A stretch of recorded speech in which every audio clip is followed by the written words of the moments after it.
Hello guys, ari na naman ta. Imagine from work straight travel from Bacolod to Victorias. Kag wala ko na-expect nga mabubo todo ang ulan. Ang akon nga kaputi na bilin ko sa boarding house, Diyos ko.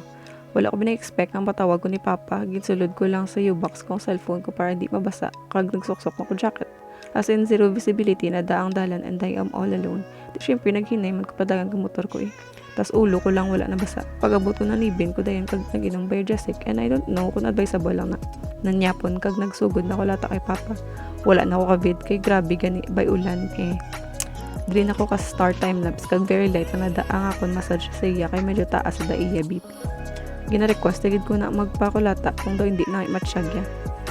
After ko na siya massage na kulit man ko dayon balik kay kaluyan nga wala na ulan paghalin ko sa balay. Amo lang ginagin tuli ko sa balay mapamagaan lang matsyag ni Papa sa kadali kag para nami sleep ya. Medyo lawig din kaya palisan sa medyo dulong na tinga part kay wala naman yung street lights. Ari na ko sa Bacolod. Muna na guys. Ride safe everyone. Bye!